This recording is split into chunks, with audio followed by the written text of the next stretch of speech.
Welcome to the Retail Focus Podcast, a weekly collection of news, interviews, and information from the world of retail. Here are your hosts, Trent Kling and Leighton Kling. Welcome to this edition of the Retail Focus Podcast with Trent and Leighton Kling. Coming up on today's show, we've actually got 5 different stories we'll cover, just a little bit short on each one. We'll talk about Big 5 Sporting Goods as they provide an update on their earnings.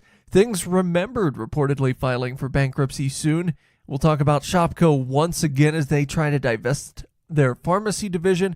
And finally, we'll talk a little Google Express. But first on the show, we'll discuss jewelry retail, something we don't discuss often on the show. Quick reminder before we delve into that, to like us or rate us however you do find us. And as always, don't be afraid to reach out to us on Twitter or via email or on Instagram at Retail Podcast. So back to that retail sector we don't discuss very often. Signet Jewelers announces several store closures in an aftermath of a tepid holiday season. Signet is the largest global retailer when it comes to diamond jewelry in particular in the company. Although you may not recognize the name Signet, if you've heard of Zales, Jared, K Jewelers, among other known names, they're all part of that same banner. And they actually bought online jewelry retailer James Allen for $328 million in 2017. But really, besides trying to grow their online retailing presence, the biggest piece of news over the last decade, Leighton, was kind of a settlement between the Consumer Financial Protection Bureau that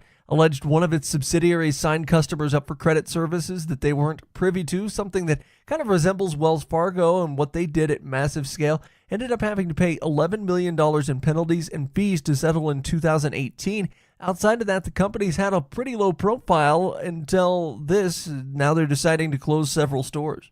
Yeah, so it's been sort of some ups and downs, if you will, for Signet Jewelers. And what's interesting is they sort of do have a firm grasp on the United States market for jewelry and for diamond jewelry in particular. We don't, again, talk about this a lot on the podcast. We don't talk about Signet. We don't talk about their competitors. But because they do have such a firm grasp on the jewelry market, we don't often either think about consolidation or expansion either in the market. It's sort of just steady as you go for retailers such as Signet Jewelers. But you look particularly with their strongest brands as of late, just not as strong as they once were. However, much of their presence still exists in older malls. So you would think that, well, maybe they are still drawing some customers, the customers that are still going to those older conventional malls that were built in the 70s and 80s. They're still sort of a staple in those areas, some of which, by the way, are still struggling to keep traffic up despite the strong holiday season. But you know what, Trent? Rents are coming down just a little bit, but still, despite being able to have a little bit of negotiating power with those landlords of those conventional malls, you still see some troubles at the bottom line for Signet Jewelers. As it relates to brick and mortar traffic during the holiday shopping season, we're going to beat that drum again. It was very solid. It was very strong throughout a number of different sectors, including jewelry. But guess what? Not as strong as it was in the overall landscape. So if you extrapolate some of those retailing figures from the last couple of months, you can see that there was around a 5 to 5.5% increase in retail spend. And that is a big, significant portion of consumer income. If you think about last year and the year before, those were also record figures for a number of retailers. What's interesting is jewelry came in around 3.8% up over last year. So you think 3.8%, still a good figure, but still less, again, than the overall basket of retail goods. And after already having signaled several store closings earlier this year, the retailer has made it known that they will speed up closings in 2019. So again, probably looking at those conventional malls to close a few stores, but Signet, a publicly traded company that is part of the S&P 400 index, trading under, by the way, ticker SIG, recently released their holiday season sales report on their investor relations webpage, and it was not the prettiest one. And not only were the sales figures a little bit subpar, guidance for fiscal 2019, Trent, was also soft. But back to those holiday sales, and this is why we're talking about this, is for the holiday season sales report. You see that same-store sales were down 1.3%. Again, looking at competition, looking at their competitors, somewhat of a different niche, but a lot of their competitors were either neutral or positive on the back of that 3.8% increase for jewelry. They also revised fourth quarter guidance to same-store sales down 1.6%, down 2.5%. GAAP earnings per share between $2.32 and $2.53 per share, and non-GAAP earnings per share of $3.77 to around $3.92 per share. They also revised fiscal 2019 guidance to same-store sales approximately flat. So they're looking forward to 2019, basically saying to the public, it's going to be more of the same. And Trent, executive comments from the executive team weren't that solid either. No, they weren't. And in fact, their CEO, Virginia Drossos, commented that their holiday season performance, she felt, fell short of their expectations, and that honestly, early on in the quarter, they felt like they had improvements in refreshed merchandise assortment and digital marketing, but those were all offset by larger than expected declines in some of their legacy product lines. So kind of a theme there. Leighton was talking about some of their standing in older malls. Well, it's those legacy malls that are struggling, but it's also the legacy's product lines here for Signet Jewelers that are struggling. And they mentioned competitive promotional environment also churning prices downward, and mentioned that their own promotional investments didn't produce the traffic that they wanted. They experienced reduced traffic, in fact, during December gifting weeks. And you combine all of that with what she mentioned is higher than expected credit costs, kind of a perfect storm that led to a negative outcome here for Signet. And as we take just a small bit of time to look into the most recent sales trend, we note several things to take into consideration when looking at Signet's business moving forward. First, within their key holiday sales figures, there was more aggressive advertising, some of that promotional activity, promotional investments, not only with price with the company, but also with advertising and more target marketing than in their previous year. Management said quite clearly in their prepared remarks here that the response had a positive underlying impact on sales and their efforts paid off. One hesitates to think what sales might have looked like had they not done any of this marketing or additional marketing here during the sales season. Of course, holiday sales season, so important to jewelers and so important to marketing for jewelers in the first place. But again, more spend. They were able to bring more traffic in, but it was more than offset by other negative trends, and so their overall traffic was down. Now, second, their financing initiatives, which include leasing plans and payment plan implementation, that was strong. These plans, like other credit cards we've talked about with Progressive Leasing, for example, are designed to be easier for customers, less invasive, and to ensure the sales of goods and services now, to try and get them to sign on the bottom line now, rather than at a later date. So these things are good, but there are plenty of other things that kind of indicate negativity here for Signet, especially with all of these successful marketing campaigns, with these successful leasing techniques and that type of thing to consumers. The bottom line is sales didn't come in where they were expecting. No, and they were still down, which is going to be a problem for those shareholders because they are, after all, a publicly traded company. The microscope is on them and what they've been doing lately. You can tell the public all that you want, that your marketing campaigns are successful and all of your new leasing programs, all of your new financing programs are successful. But guess what they're looking at? They're looking at top line revenue. So it really doesn't matter at the end of the day. You have to execute on what you promised. And guess what? Seeing that guidance for fiscal 2019, that is not a good look for a company that is already in a lot of trouble, including in the areas in which they've operated in for quite some time. You're talking about a staple in the industry, one that's been around for decades, now having a ton of problems. And on top of that, Trent, e-commerce sales in the holiday season were $223 million, or just under $223 million, up around 5.6% year over year. One could say that's a positive. You're talking about an increase in sales for e-commerce. However, that was after that massive acquisition, one.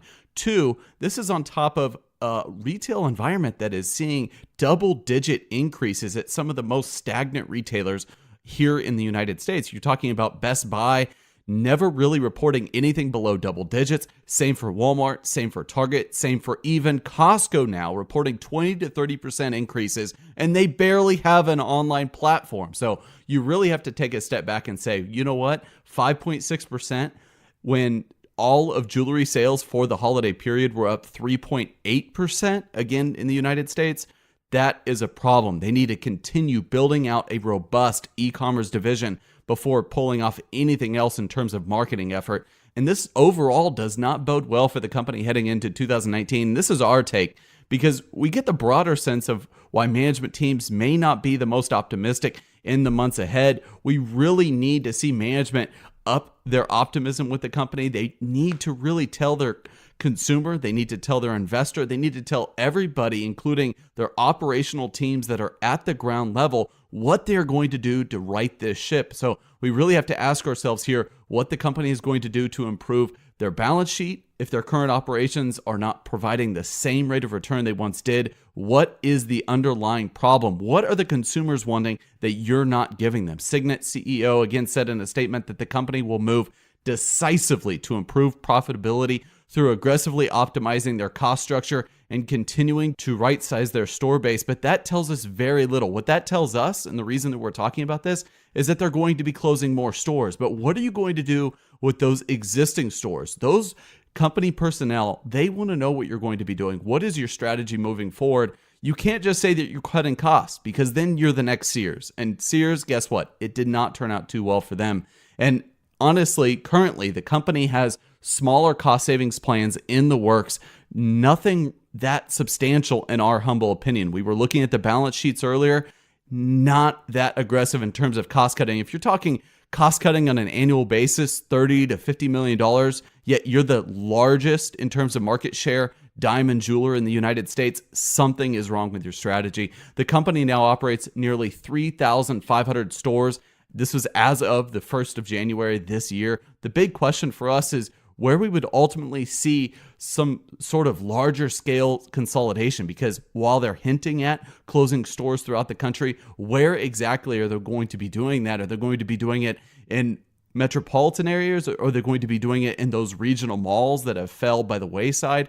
While still profitable, the company is staying ahead with their issuance of a quarterly dividend. Again, another flashing red signal to us, at least, because Signet's board of directors declared a quarterly cash dividend, a pretty large one, 37 cents per share for the fourth quarter, really keeping on track. So while their share price is far, far down from where it used to be just a few years ago, they're keeping steady with that dividend. Now you see that dividend rate, Trent, around 6%. Speaking of those shares, again, ticker SIG, prices are close to a 9-year low, hovering right around the $25 mark as of Friday of last week. They were at $54 this time last year. So again, you can keep issuing that dividend all you want, but those long-term investors should be really fixated on what the company is going to do to return value for the long term, the next 5-10 years, not the next few months.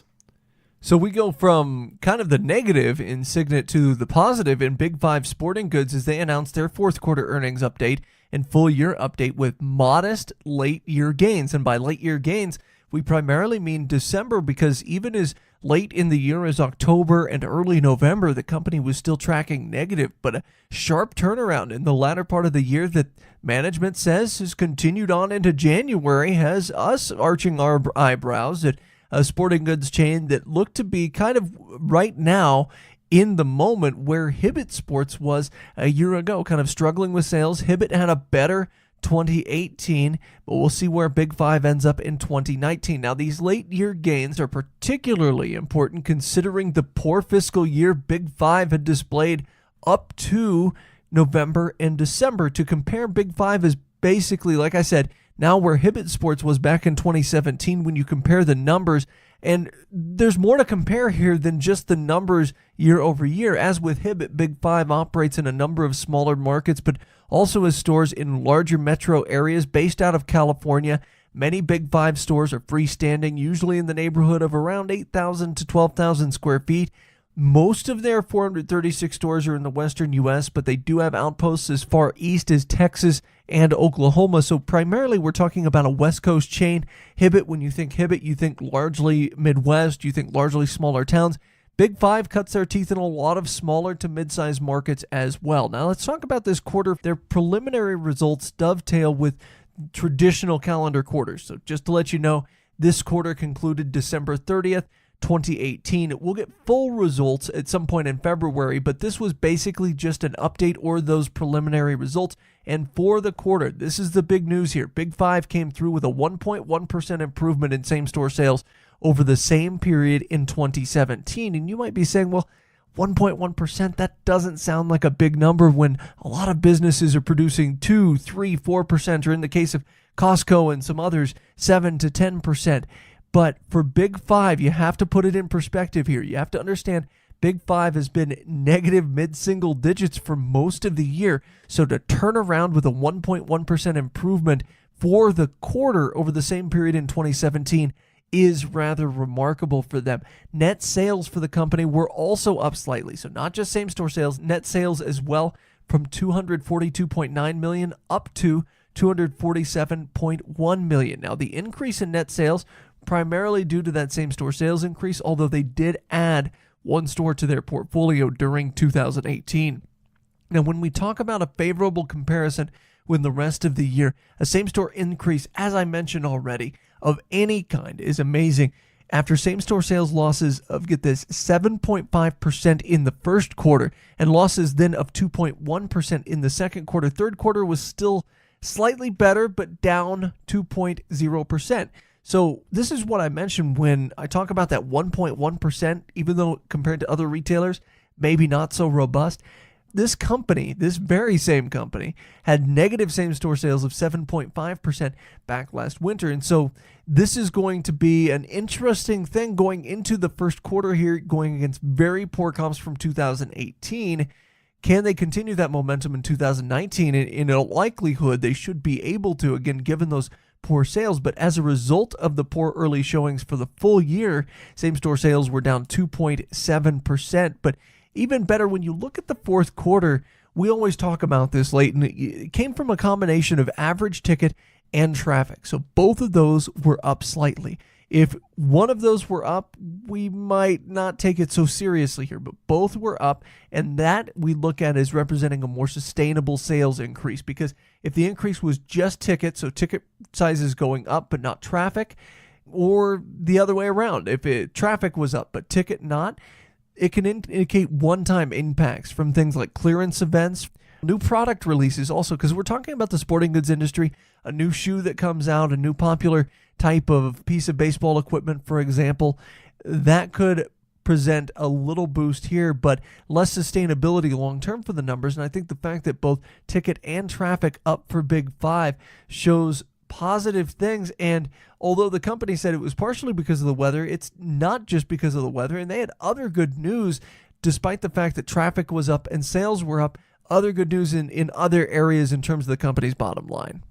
Absolutely. And we'll talk about weather in just a little bit, but Big Five Sporting Goods, we've talked about it before. We've talked about this company before on the podcast. This is a company that I am now more intimately familiarized with because I live in Orange County, and there are probably a dozen Big Five Sporting Goods, not only in Orange County, but also up north in Los Angeles County. This is a retailer that I'm extremely surprised to see the amount of traffic that it's coming in. In all of these different types of stores here, the Big Five Sporting Goods model is not that streamlined. So one store could be entirely different from the next. It's fascinating what kind of a presence they have out here and what kind of really nice real estate that they are actually involved in as well. Some really nice end caps alongside these shopping centers. Very beautiful, well-kept stores. Again, a lot of traffic so far anecdotally that I've seen coming into Big Five Sporting Goods. But that other good news that you touched on, Trent, came from inventory reduction. In this case, Big Five was struggling to move product, and as a result, they saw inventory levels balloon above where they perceived as optimal.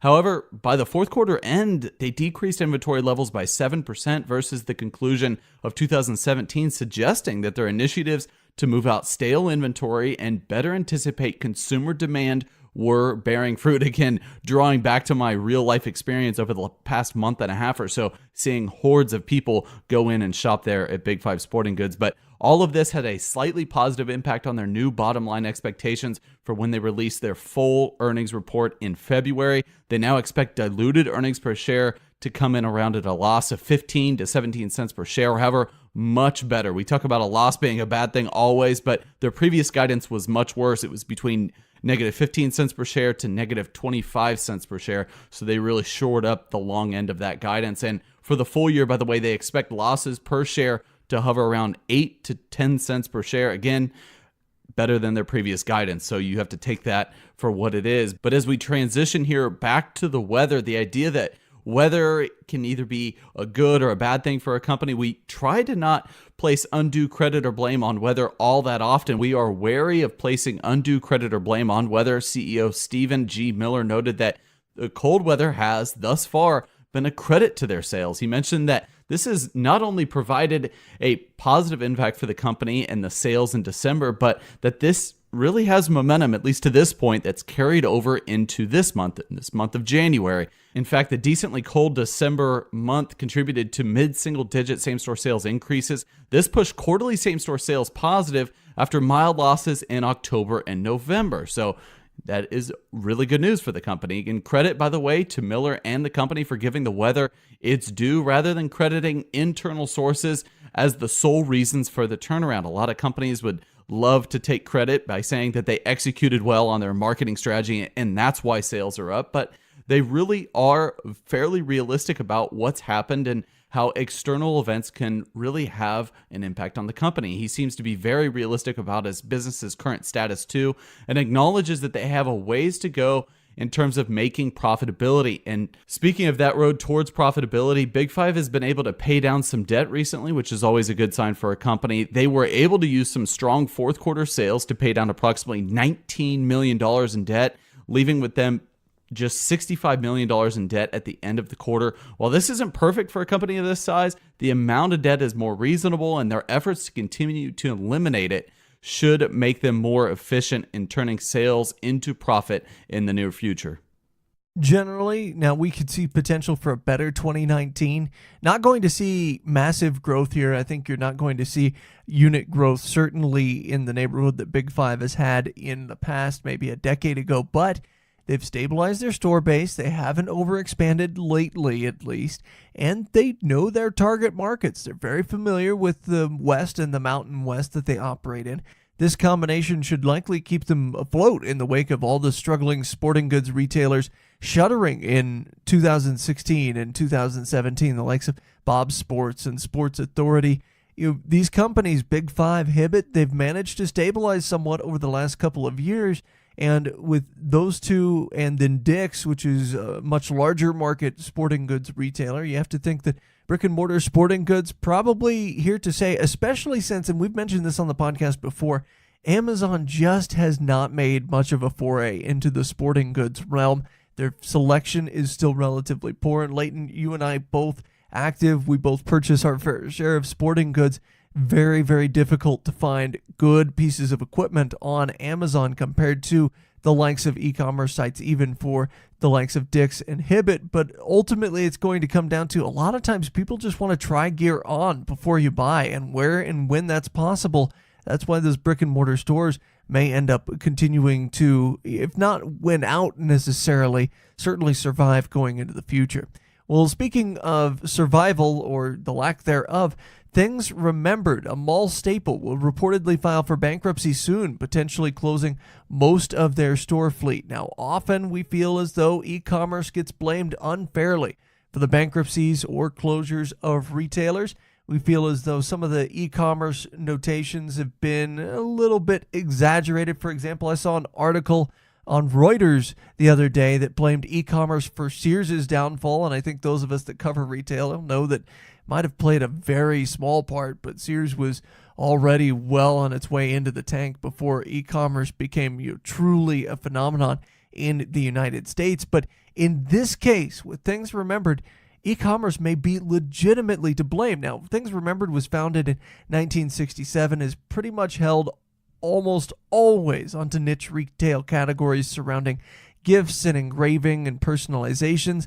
Now, they do still have several hundred brick and mortar stores, many of which on the West Coast, actually a lot of kiosk-based stores as well in malls. They also do business in Canada with a handful of spread out locations. They're a privately owned company, around 400 locations left in its portfolio. And as we kind of mentioned, they cut their teeth on personalization, but sites like Etsy are absolutely crushing that market currently. Anytime you have a consortium of creators that can personalize and do so at a relatively reasonable price, a retailer like Things Remembered is going to take a hit, and Things Remembered honestly had multiple things working against it in recent years. First, they've got a significant profile in many B and C class malls. We talked earlier in the show. These are the malls that are not seeing the traffic stability of the A-class malls right now. And we'll be the first to tell you, malls are not dying. Malls are not going away.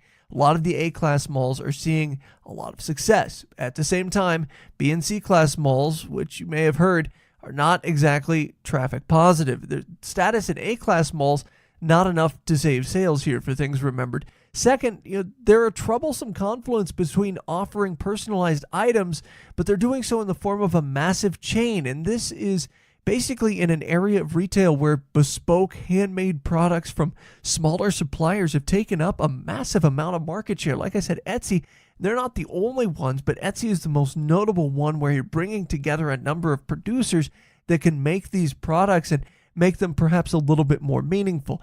And that's one of the other issues for Things Remembered, is that Etsy exists. Let's be honest. If Things Remembered becomes extinct, we can probably credit or blame, depending on how you're looking at things, Etsy for playing a major role in this. Basically, any online site that offers personalization really chipping away at Things Remembered. And fourth, let's face it, like the store name, Things Remembered, that's not good. They almost deserve to fail on this point alone. I've never liked that particular store name.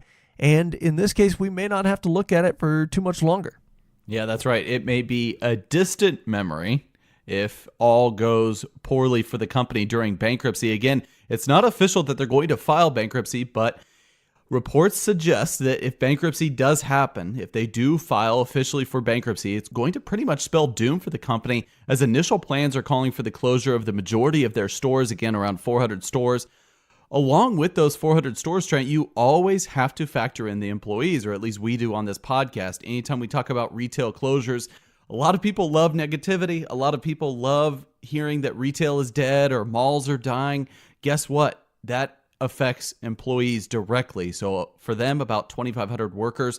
The impending liquidation sales will divide digital assets from those in its brick and mortar stores. So you're trying to see them extract the value where they can. But again, to what Trent alluded to, not a lot of brand equity, at least in our opinion. Only an auction for their assets will really truly decide the value that they bring to the table for the American public. But the hope for creditors, at least, or all involved, including the part owner, which is KKR, by the way, is that their e-commerce division does have some value and that their remaining brand name and presence is actually worth something to someone out there, although it's a little bit unclear to us as to what that would be worth. And the company, like others that have been filing bankruptcy as of late, or at least over the past year and a half or so, actually went through a somewhat recent debt restructuring back in 2016. What's interesting, think about Toys R Us. Constant debt restructuring. And that's it. What really ended up tanking their business was those monthly debt obligations, those quarterly debt obligations. Trying to repay all of that debt became a huge burden for that company. And it's no different here with this particular story. You see that this company seemed to have made very little changes over the past year or two since they restructured that debt in 2016.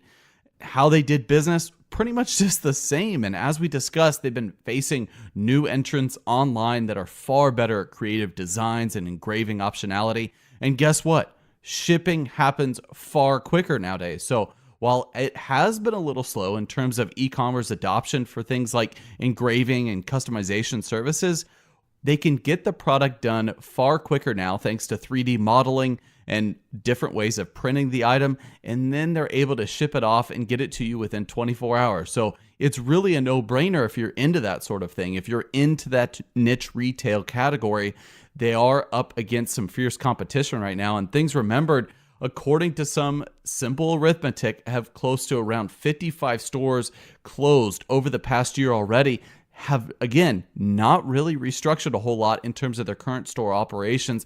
Not only has the company been trying to manage over that $120 million in debt that they've been faced with, they have a slew of high executive turnover over the last 3 years. And so again, those 55 store closures, it's not going to really do a lot for the bottom line. The problem is within the actual organization. Those making the leadership decisions are not doing their job, or at least not doing it correctly. Changes include a new CMO and a new CEO after the previous CEO stepped down. But many of the remaining stores are in nicer areas, you could say, that demand high rents, which could also be an issue for the retailer moving forward. So you're talking about a massive liquidation of almost all of their stores. And this really gets us to scratching our heads, because is there not maybe a handful of stores that are overperforming relative to the rest of their store base in areas that they could at least afford the rents? But it appears as though there is just not a lot of demand, or at least as far as we can tell, a lot of demand for what they sell. And I think it's not just lease rates. I think if you look at the broader problem with their store concept, and I think it really goes back to their roots several decades ago, but the idea that their stores are larger and they need to have more presentation space for their special gifts that they bring in, their seasonal items as well. Take a look at some of the older stores online if you get a chance. If you get a second out there, there are some images that would totally take you back, because this is in 2018, 2019. Some of these stores are massive, and yet they have just a huge amount of sales floor space with very little product. And by the way, their countertops, their glass tables, very antiquated. It looks like you're stepping into a store in the late 80s, if I'm being honest. And so I think there is sort of an inherent problem with how dated some of the stores are. And anytime you have over 50% of your available floor space that's just green carpet, it's probably not a good look. Again, a lot of older designs not really playing into the customer that's excited about buying small creative gifts for their loved ones. And again, even for the tourist type visitor, there's a store here near where I live in Santa Monica, not that nice. So guess what? The customers are going to go to the newer shopping centers with the newer competitors, either that or go online. And last to this story is in regards to their partnership with Amazon that was announced last summer, perhaps an instance of too little too late. They would begin selling items in their own Amazon store. However, it seems as though never really that made that much of an overall impact. Again, too little too late, but also they were kind of late to the party, where those seeking that personalization were going to other outlets online. And because it never really made an overall impact, could never really spurn enough cash to help them out in any meaningful capacity. And we took a look at their Amazon page shortly after the announcement, and many of the items simply don't compete on price and don't elicit a lot of reviews. If you've listened to the podcast in the past, you've probably heard us talk about this. 88% of financially successful people read at least 30 minutes a day. They're hungry for knowledge, they continuously seek self-improvement, and they want to learn every chance they get. And our partner Blinkist gets you there faster than you can imagine. Look, if you're like me, the list of books you want to read or the list of books that people suggest I read, that's never ending, always expanding. It piles up, and I don't have time to read them all. Neither do you, but our sponsor Blinkist has solved your long list of must-reads once and for all. With Blinkist, it's the only app that takes thousands of best-selling nonfiction books, distills them down to the most impactful moments, so you can read or listen to them in just under 15 minutes, all from your phone. And with Blinkist, you will expand your knowledge and learn more in just 15 minutes than you can in almost any other way. Plus, you can listen anywhere, and personally, I do listen anywhere. I listen on my way to work because my commute is a little bit longer now here in Orange County. And then also I listen to it at work because my new job is fairly mindless. Now, the Blinkist library is massive. In fact, I'm looking at it right now. You have timeless classics, or we say timeless classics because it seems like they're timeless, like Freakonomics, to current Amazon bestsellers like Influence, a book there that's distilled down to just 18 minutes. So pretty remarkable. My personal recommendation, the 80-20 Principle, that's a great book, as well as Outliers by Malcolm Gladwell. Really enjoy that one. So right now, for a limited time, Blinkist has a special offer just for our audience. Go to Blinkist.com/retail to start your 7-day free trial. Easy enough to remember. That's Blinkist, spelled Blinkist. Blinkist.com Blinkist.com/retail to start your 7-day trial. You can cancel at any time. That's Blinkist.com/retail. We're back with the news portion of our show, and it is going to be a small story because we've talked about this company at a length over the past 2 months now. Shopko is back in the news, and as we've talked about numerous times now with store closures and a new bankruptcy notice for the company, they've auctioned off now 120 pharmacy location assets, and this is what this story is going to be about. Again, a little nice short story because we were trying to follow up here and stay relevant with the goings-on with this particular case, but purchased by Sun Capital Partners, a private equity firm, of course, for about $1.1 billion back in 2005. Shopko operated around 363 stores in 24 states under several different formats. We've talked about their hometown format. We've talked about the format that used to compete with the likes of Target, a little bit bigger of a store there. But combined with previous closure plans, the company is shutting down nearly 100 stores now. So around 38 stores was their initial plan, now close to around 98, I believe, many of which, by the way, are hometown formats. They are relocating 20 optical centers to freestanding buildings and are looking to restructure other parts of their organization as well, although a lot of insight can't really be found as far as the details there. But Shopko actually has deeper pharmacy roots than one would think, and this is something that we've talked about at length before, and that they should have really focused on their pharmacy division because guess what? Pharmaceuticals, they're here to stay, and it's extremely lucrative for general merchandise retailers to have a pharmacy division. I don't care who you are. You could be Kroger, you could be Walmart, Target, any of these companies. It behooves them to have a strong, well-branded pharmacy division, but they just weren't able to execute. But I say that they have deep roots in the pharmacy division because they were actually founded by a pharmacist in 1962. So he was intimately aware of how to operate a pharmacy. Back to 2019, this comes as Walgreens actually secured a deal at the end of last year to procure 185 pharmacies from Fred's Pharmacy. So Fred's is going to still operate the retail side of things.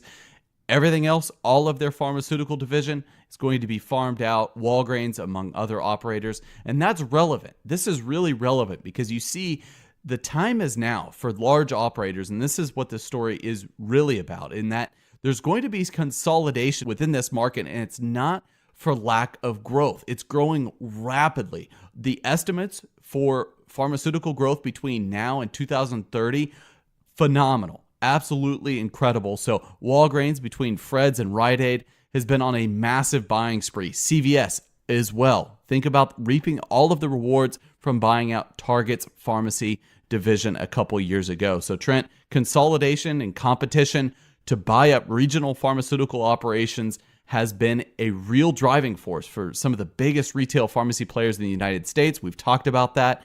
Knowing how the prescription drug market is going to outpace general economic growth, it's there in the figures. It's definitely there in the figures during every single earnings report from CVS and Walgreens.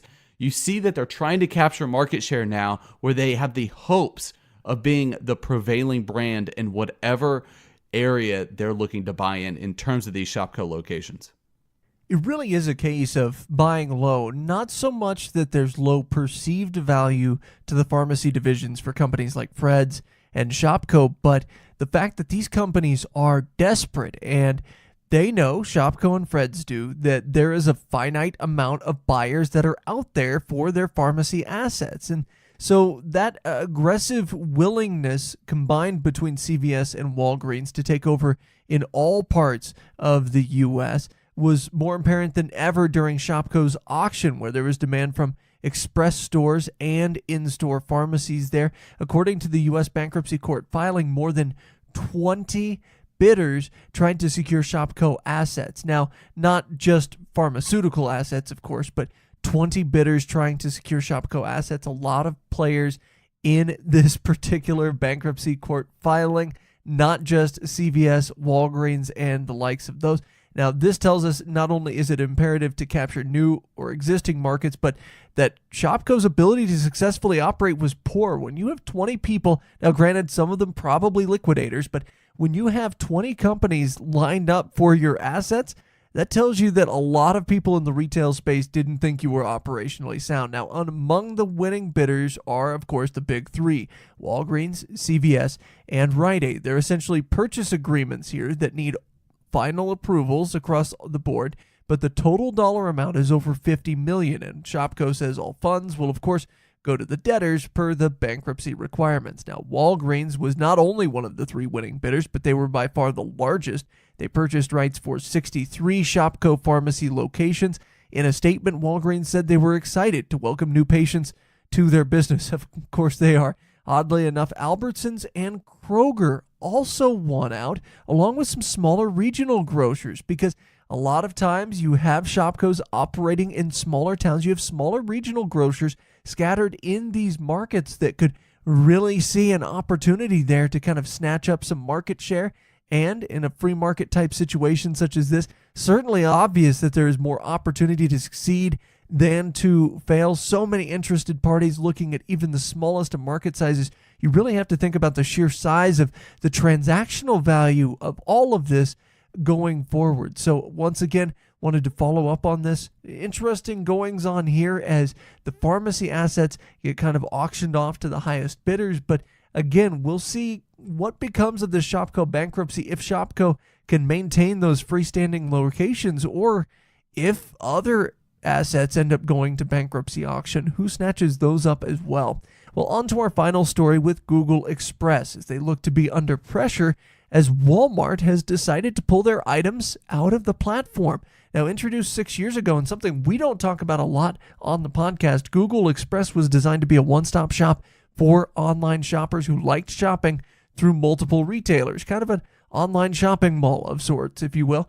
Now, the largest retailers in North America slowly started to get on board with the platform, where the promise of Google's analytical prowess could, in theory, better direct customers to the items they were searching for or recently searching for. We all know about that search history strength there. The idea being here that customers could save time from shopping their different favorite retailers' websites and just go to one website to peruse items based on price and compare across the board. It's kind of a clearinghouse similar to Amazon, where there are subscription tools for commonly used items. You can also deselect certain retailers that you want to exclude from a search. So if you didn't want to, say, search at Walmart, you could deselect them. Google Voice is also tied into the system, so you can call out shopping commands. Google's website uses olive oil as kind of an example there to explain your process. Now, with Google Express, if you're unfamiliar with it, you do have to create an account, presumably so they can, of course, track your purchase history, just like they're tracking everything else. However, no annual fee, so different in that regard from Amazon Prime. In order to receive perks like free shipping over a certain dollar amount, usually if you spend between $25 and $35, you're going to capture free shipping there. Several retailers, Leighton, currently involved in the program. You've got Target, Costco, Best Buy, and PetSmart. Formerly Walmart, among others, but now Walmart no longer there, and some rumblings about issues with the platform. That's right. And I think I can speak as a former customer of Google Express, thanks to a few promo codes, that it is sort of an up-and-coming platform. When we say it's been around for 6 years, it's 6 years of development, really, because it is constantly evolving. And one thing that I don't like off the top, Trent, you mentioned $25 to $35 is the threshold for free shipping. I would like to get to a platform and actually know what mark going into it I can hit in order to achieve free shipping. I don't want to have to go through different retailers and buy different items to maybe hit different thresholds along the way. Consistency is the key to having an online brand. We've said it time and time again, and Google Express still hasn't figured that out, which is interesting because they have probably the most data of any retailer or any company that interfaces with retailers on planet Earth. So the retailers that we do want to get to here are very involved with the program, and they're extremely large as well. We're talking Target, Costco, Best Buy, and PetSmart, among others. Around 20 well-known retailers use the platform. Departments are fairly broad, and mobile shopping is seemingly much more tedious, though, than Amazon. Some people complain, too. If you look online, look at some blog posts out there. I know, again, there's a lot of negativity, and the last thing we want to do on this podcast is be negative, but they do apparently have a lack of selection and therefore a lack of functional search tools. To me, it was oversimplified. I like to be able to at least do a few things to narrow my search down, but I think a lot of that has to do with the fact that they haven't partnered with a lot of retailers. And a lot of this, and what we'll get into here, is the fact that a lot of retailers are a little tepid as to offer their full product assortment on the platform, and for good reason. In addition, some products are not supported in 2-day delivery, and most don't have same-day delivery. Again, consistency. You can't have one retailer giving you a 7-day lead time on the same exact product that's offered by another retailer at the same exact price point that has a 2-day lead time. It makes no sense, but that is what you'll occasionally find on Google Express. In an era where people are expecting more faster service and really not waiting for the packages to come to your door, they're not standing up to the competition. This is an era where a lot of companies are aggressively investing to get their omni-channel initiatives going, to get things delivered to their stores instantly, to bring things to your doors within 2 hours in some cases. Furthermore, if we think about Target's own omni-channel initiatives, some aspects of the Google Express partnership leave you thinking that the coming together only makes sense for Google for that particular partnership now, and that program is slow to evolve, and it could almost devalue Target's own reinvestment, which is in the multi-millions of dollars, and their brand's messaging as of late, especially during the last holiday season, where they really prided themselves on the fact that they rolled out almost every single initiative they had in the pipeline back in the spring in time for the holiday season before November hit. So I think, honestly, if you're Target and you're selling on the Google Express platform and they don't have the optionality that you have on your website day to day, it is going to be a problem long term for your brand, because people come to know something and then they go onto a different platform with your logo. They're going to expect the same thing. Again, consistency. So drawing off of our own experiences and again, those of others, it stands to reason that Walmart most likely wanted to weigh the pros and cons after 2 years into this partnership with Google Express. And while Walmart has arguably been better at buying online-only operations, we think of Moose Jaw as being one. Several others have been very successful for them that they've closed on in the past year. They've still been making strides in their conventional Walmart.com operations. We think of things like grocery pickup, grocery delivery. The perception of their overall online service has been getting better too, according to management's words, at least from some studies that they've released to the public. But their most recent analysis must have come back negative in our view, or at least not well enough to keep the program going, as Walmart last week ended officially their partnership with Google Express, and Google Express officially ended their partnership with Walmart as they officially took off Walmart from their retailer list. But many of Walmart's products were known brands, Trent, for instance, from Procter & Gamble and others. And so it was unclear exactly how many items were featured from Walmart in total. But in relation to their entire store selection, or at least their entire online selection from Walmart.com, it was markedly less than what was there. And even if you're discounting all of the products on Walmart.com that were from third-party vendors, it's still just a drop in the bucket from what they had displayed on Google Express.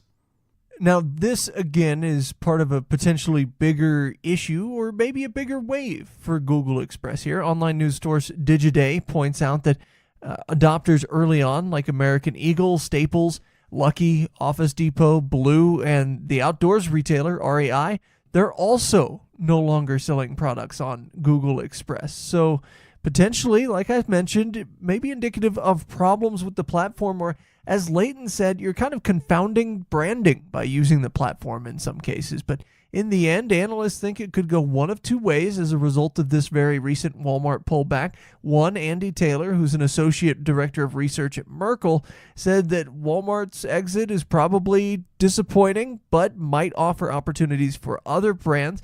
The prevailing idea that smaller retailers wouldn't previously want to have too many products on Google Express because of Walmart's potentially lower price point on the most common items that could show in a particular search was something that kind of bandied about in the analyst realm, and this is logical. But the big question is, if Google were wanting to attract all sizes of merchants going forward for their platform, they're more directly competing with Amazon again, just with a less functional platform. Now, if Google wants to make it viable for the long term, probably need to create real value for the customer, something we talk about all the time for all retailers, by offering better shipping, A, and B, reaching out to retailers consistently, prodding them to get more selection on there. Otherwise, it may very well be another Google markdown, similar to their long-running social media platform that was shut down in October in Google+.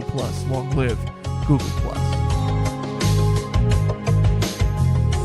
As always, we may have a position in or against companies we discuss on the podcast. Do not invest in stocks solely on the input of the podcast hosts.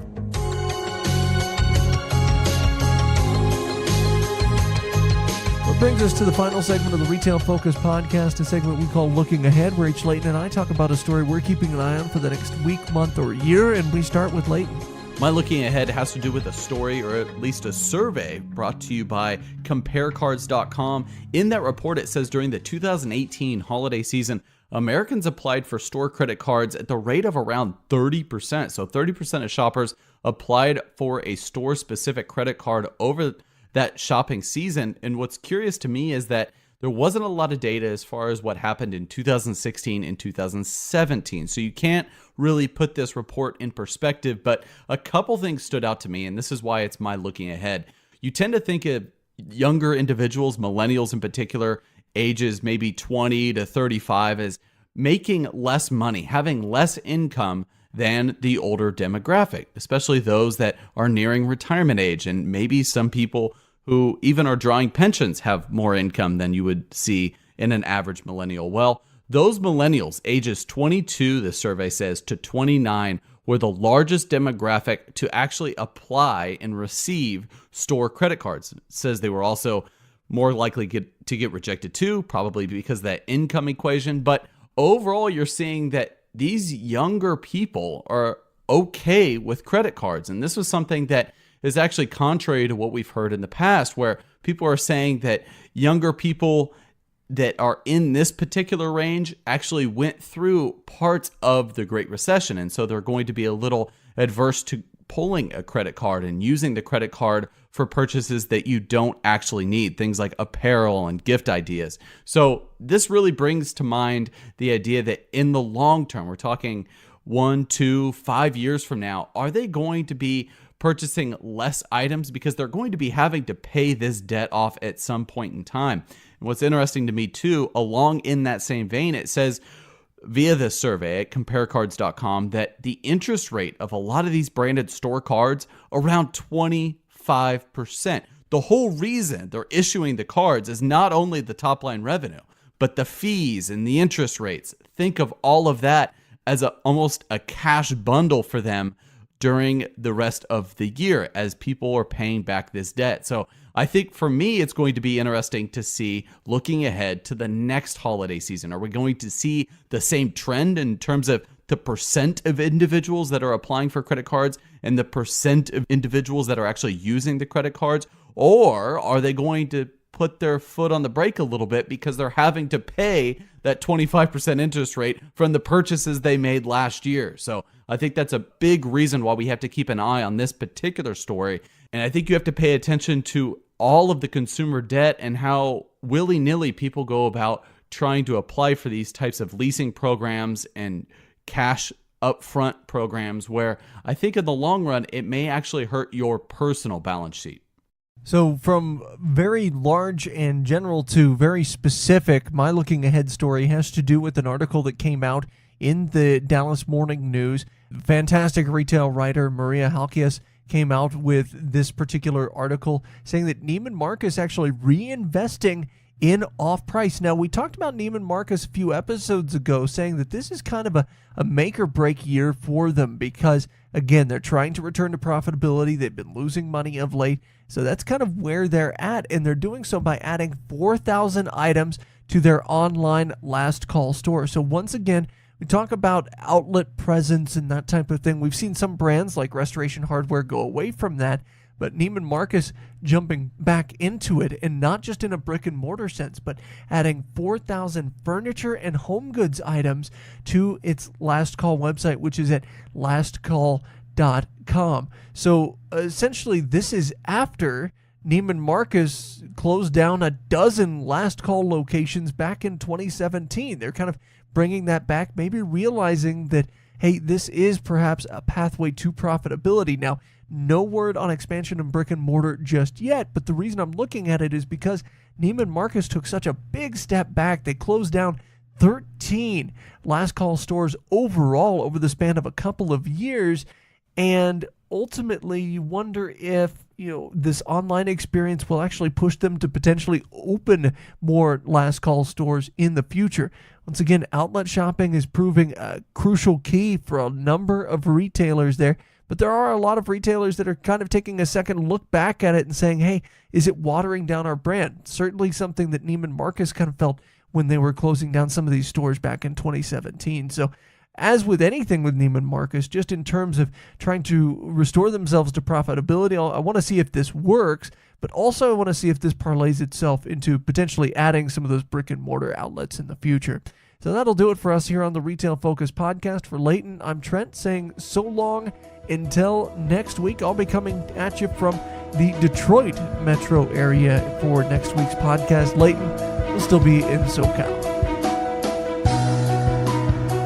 This has been the Retail Focus Podcast. For more, visit our website at retailfocuspodcast.com and subscribe on iTunes or Stitcher. Follow us on Twitter at Retail Podcast.